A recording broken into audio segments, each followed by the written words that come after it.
우리는 지금 사순절 렌트 시리즈를 하고 있습니다.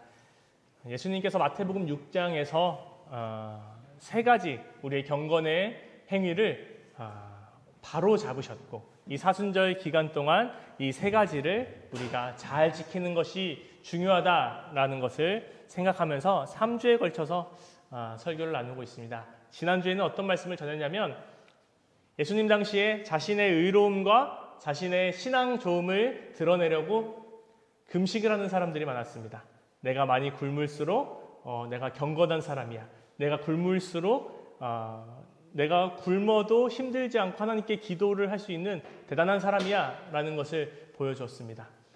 그래서 근데 금식은 제가 지난주에도 말씀드렸듯이 며칠, 한 일주일 굶는다고 해서 얼굴에 많이까지 티가 안 납니다. 그래서 이 사람들은 스스로 나는 지금 금식 중입니다 하는 것을 티내기 위해서 얼굴을 상하게 합니다. 그래서 얼굴에 이상한 가루도 묻히고 씻지도 않고 그러는데, 그런 것을 보면서 예수님께서 이거는 올바른 금식이 아니다.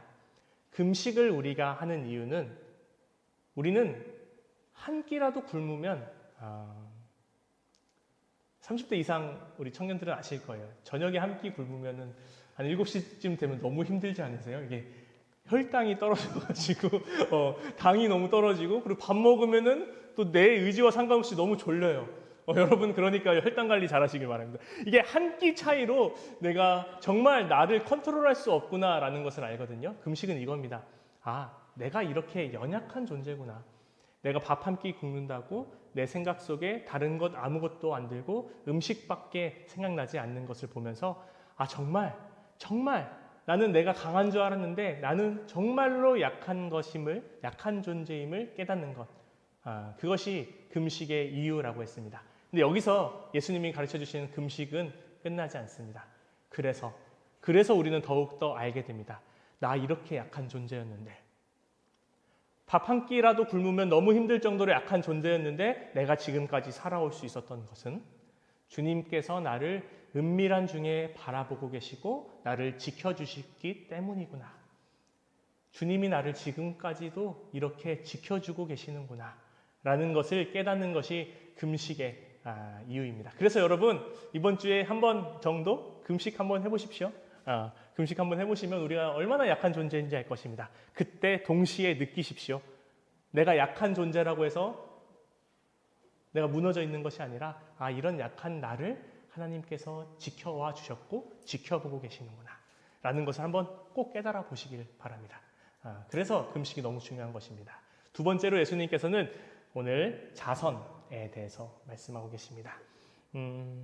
금식이 내 안의 약함을 들여다보는 일이라면, 자선은 우리 옆에 있는 사람의 약함을 들여다보는 일입니다. 아파본 사람은 다른 사람이 아프다고 할 때 그 아픔에 대해서 유추할 수 있습니다. 다리를 다쳐본 사람은, 어깨를 다쳐본 사람은 어깨를 다쳤다고 하는 사람이 아프다고 할 때 그게 얼마나 아픈지 알 수 있습니다. 그것처럼 금식이 나의 아픔을 돌아보는 시간이었다면, 자선은 너의 아픔에 대해서 내가 한번 생각해 보겠다라는 그런 나의 고백이며 나의 믿음의 행위입니다. 하나님을 사랑하는 사람은, 그래서 나의 아픔을 알고 나와 함께 하신 하나님을 사랑하는 사람은 그래서 내 옆에 있는 사람의 아픔에 대해서 그냥 지나갈 수 없습니다. 하나님의 사랑을 받은 사람은 그 사랑을 자기 안에만 묶어둘 수 없습니다. 나 잘난 것 하나 없지만 주님께서 나를 사랑해 주셨듯이 지금 아파하고 있는 저 사람에게도 주님의 사랑이 필요할 것이고, 그 사랑을 내 손으로, 나의 말로, 나의 행위로 주님의 사랑을 전하고 싶다. 자선은 내가 한번 좀 착한 일 해보겠다는 그런 도덕적인 권면이 아닙니다.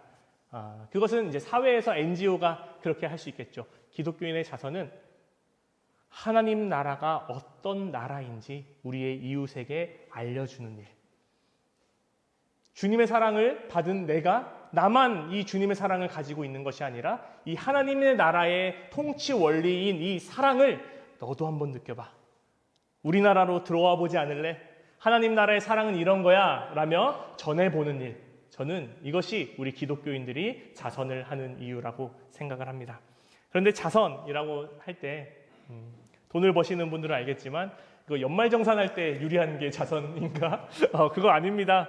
자선은 우리의 세금을 깎기 위해서 하는 것이 아니라 또 착각하는 것이 무엇이냐면 우리의 돈이 많아야 우리가 자선할 수 있다라고 생각을 하는 경우가 많거든요. 그래서 좀 직장을 가지면 자선할게요.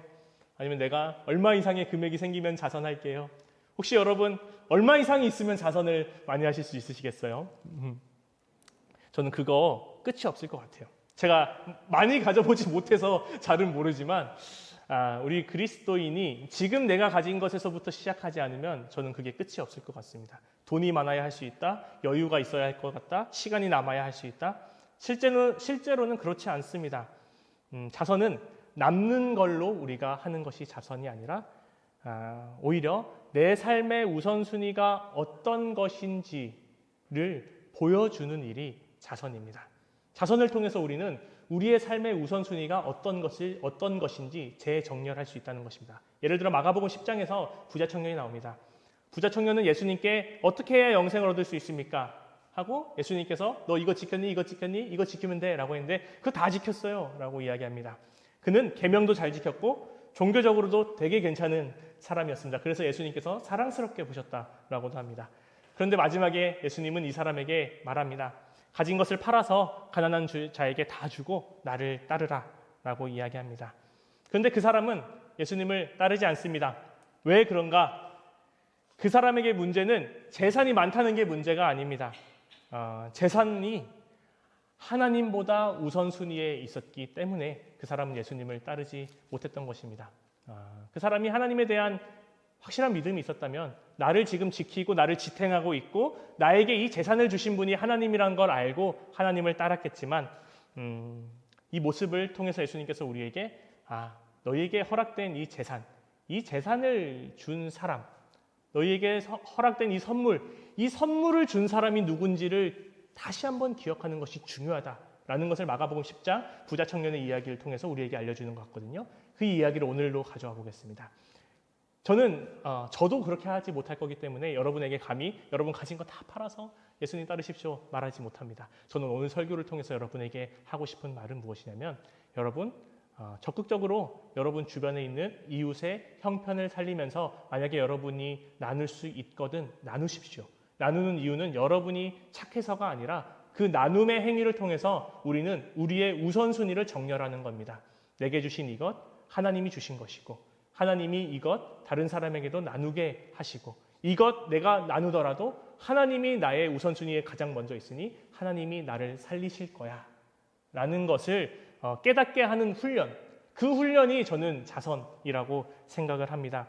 내가 무엇을 가장 먼저 붙들고 살아가고 있는지, 나를 지키고 있는 것이 무엇인지 다시 생각하게 하는 것, 내 삶의 중심이 하나님의 나라인지 아니면 내가 누리고 있는 것인지 내 계산인지. 그래서 자선은 단순히 우리가 무엇인가 남아서 떼어주는 게 아닙니다. 자선은 내 삶의 중심이 하나님께 있는지 한번 확인해 보는 행동입니다. 그래서 자선은 계산을 멈추고 해야 됩니다. 우리 청년들의 삶은 계산에 익숙합니다. 이 시간이 나에게 도움이 될까? 이 시간에 잠을 좀 더 자는 게 나을까? 예배 가는 게 나을까? 잠을 자는 게 내 인생에 좀 낫겠는데 하면 자는 거죠. 근데 예배 나가는 것이 조금 낫겠는데 가면 예배 나오는 거죠. 이 관계가 내게 유익할까? 이 사람이랑 내가 관계를 가지고 있는 게 나에게 유익한 일일까? 계산을 합니다. 이 선택이 조금 더 효율적일까? 이 선택이 조금 더 효율적일까? 이 사람에게 이 마음과 이 가치를 쓰는 것이 가치 있는 일인가? 우리는 너무 중요합니다. 계산하는 것이 너무 중요합니다. 하나님이 우리에게 주신 삶을 하나님께 지혜를 구하면서 철저하게 살아가는 건 너무나 중요한 일이지만 오늘 본문을 통해서 제가 여러분에게 이야기를 하고 싶은 것은 우리가 그렇게 계산을 쫓다 보면은 이런 생각이 우리 안에 듭니다. 내가 이만큼 했으니까 저 사람도 나에게 이걸 돌려주겠지. 저 사람도 언젠간 나를 기억해 주겠지. 내가 이걸 하면 그래도 저 사람이 나를 좋은 사람으로 생각해 주겠지. 시간은 들지만 내가 나중에 정말 필요할 때 저 사람이 그래도 나에게 도움을 주겠지. 그런데 예수님이 말씀하시는 자선은 이런 계산의 언어 위에 서 있지 않습니다. 오늘 말씀에 오른손이 하는 일을 왼손도 모르게 하는 일, 오른손이 하는 당신의 자선을 왼손도 모르게 해라라고 이야기를 하고 있습니다. 자선은 우리가 돌려받기 위해서 하는 것이 아닙니다. 이미 우리는 하나님께로부터 받았습니다 하는 고백입니다.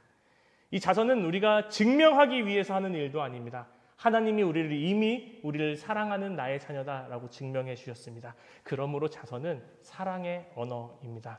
하나님께 받은 것을 그저 이웃에게 흘려보내는 것입니다. 준 것 받으면 거래죠. 하나님은 우리에게 거래하지 않으셨어요. 하나님은 그저 우리에게 주셨어요. 그러면 그 하나님의 모습을 담는다는 것은 무엇입니까? 우리도 거래하지 말고 우리가 가진 것 내어주며 하나님이 사랑하는 이웃을 사랑하자라는 것입니다. 예수님께서는 우리를 그렇게 사랑하셨습니다. 우리가 갚을 수 있어서 사랑하신 것이 아닙니다. 우리가 가치 있어 보여서 우리를 사랑하신 것이 아닙니다. 우리가 먼저 주님께 드릴 것이 있어서 우리를 사랑한 것이 아니라 그저 주님이 우리에게 먼저 주셨습니다. 그러므로 우리는 두 번째, 자선을 통해서 예수님의 사랑을 닮아갈 수 있는 것입니다. 우리가 예수님의 사랑을 어떻게 닮아갈까요? 라고 고민하고 기도한다면 여기 중요한 방법이, 아주 실제적인 방법이 한 가지 있습니다. 자선을 해보십시오. 그리고 주되 거저 내어줘 보십시오. 그러면 그것을 통해서 여러 가지 예수님을 따를 수 있는 방법이 있지만 그 중에 한 가지의 방법으로 이 자선을 통해서 우리는 예수님을 닮아갈 수 있다는 것입니다. 자선은 이토록 이웃의 지금을 살피는 일입니다. 저는 마지막으로 여러분이랑 좀 나누고 싶은 말이 무엇이냐면 이 자선을 너무 좁게만 이해하지 않았으면 좋겠습니다. 자선은 우리 이웃의 지금을 살펴주는 일입니다. 우리 주변에는 겉으로는 멀쩡히 보여도 속으로는 무너져 버리고 있는 사람들이 많습니다. 이것은 특히 청년의 삶 속에 그렇습니다.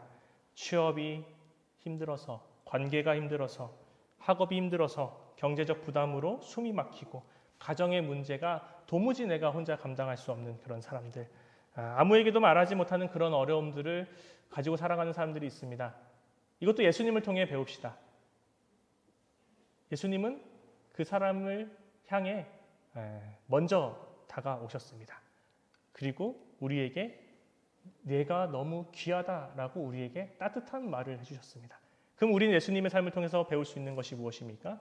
그런 우리의 주변을 향해 가서 한번 괜찮냐고 물어보는 것, 요즘 좀 어떠냐고 물어보는 것, 혹시 내가 도와줄 수 있는 게 있냐고 물어보는 것, 이웃의 표정이 조금 어둡다면 어떤 일이 지금 당신을 이렇게 어둡게 하는지 한번 살펴봐 줄 수 있는 것, 저는 그것도 자선의 하나라고 생각을 합니다. 기도해 줄게 라고 하고 우리 꼭 언제 한번 밥 한번 먹자라고 이야기하는 것처럼 교회에서는 기도할게 이렇게 생각할 수 있지만 정말 기도한다고 말했으면 그 말에 책임감을 가지고 집에 가서 한번 기도해 주는 것, 이처럼 자선은 우리가 대단한 것을 거창하게 하는 것이 아닙니다. 오히려 청년의 삶 속에서는 제가 아까 말씀드렸던 것처럼 우리가 가지고 있는 것, 주님께서 이미 우리가 주신 것에서부터 시작하는 진심 어린 자선이 더욱더 중요합니다. 우리의 시간을 내어주십시오. 우리의 자리를 내어주십시오. 우리의 마음을 그 사람을 위해서 한번 내어주십시오. 우리의 따뜻한 수고와 우리의 시간을 한번 그 사람에게 내어봐 주십시오. 우리가 주님의 사랑을 어느 누군가에게 받았던 것처럼 우리의 그런 행동들을 통해서 그 행동들을 주님께서 사용하셔서 그 사람에게 하나님의 사랑을 전할 수 있으리라 저는 믿기 때문에 여러분에게 이렇게 설교로 나누는 것입니다.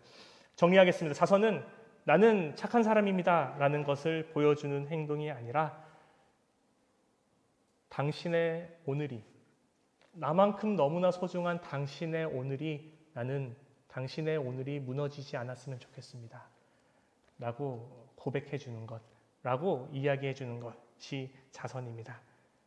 주님이 우리를 살렸듯이 우리의 그런 행동들은 반드시 그 사람을 살릴 수 있을 것입니다. 사랑하는 신암교회 청년 여러분, 우리 사순절 두 번째 우리가 지켜야 될 것은 자선입니다. 금식을 통해서 나의 약함을 알았다면 자선을 통해서 너의 약함을 알 수 있는 시간입니다. 아까 말씀드렸던 것처럼 아파 본 사람은, 연약해 본 사람은 상대방의 지금 연약함을 알 수 있습니다. 그리고 연약한 우리가 일어설 수 있는 이유가 무엇이죠? 하나님의 사랑이 우리와 함께 한다는 것을 깨달았기 때문입니다. 그러면 똑같습니다. 똑같이 적용합시다. 너의 이웃의 연약함을 알았다면 그 사람에게 하나님의 사랑을 전해 줍시다. 오늘 함께 찬양했던 경건의 찬양, 경건이라는 찬양에는 우리의 얼굴은 주님의 얼굴이다 라는 너무나 부담스러운 찬양 가사가 있습니다. 그렇습니다. 주님은 1년에 52번 그 넘는 예배를 통해서 우리의 얼굴을 주님의 얼굴을 닮아가는 얼굴로 만들어가고 계십니다. 여러분, 그 얼굴, 표현이 조금 이상한데요. 얼굴값을 하길 원합니다. 주님의 얼굴을 닮았다면 주님의 얼굴에 걸맞는 행동을 할 수 있기를 바랍니다. 이제 내가 나에게만 집중하던 시간이 비로소 이웃에게로 흘러가기 시작합니다. 내게 주십시오 하는 그 주님의 사랑을 이제 주님 이 사람에게도 좀 주십시오 라고 바깥으로 열리기 시작합니다. 그러므로 우리가 사순절에 하는 우리의 이 자선은 단순한 사회에서의 선행 하나를 추구하는 것이 아니라 우리의 삶의 우선순위가 무엇인지, 우리를 살리시는 분이 누구시고 당신을 살리시는 분이 누구신지를 명확하게 알려주는 행위라는 것을 기억하면서 겁내지 말고 주님이 아무리 우리가 연약해져 있던 상황에서도 우리와 함께 하셨으니 우리가 내어줌으로써 우리가 무너질까 봐 걱정하지 말고 그 주님의 사랑을 줄 수 있도록 고민하고 결단하고 실천할 수 있는 그런 신암교회 청년 여러분 다 되시기를 간절히 주님의 이름으로 축원합니다. 오늘 주신 말씀 기억하면서 함께 기도하겠습니다.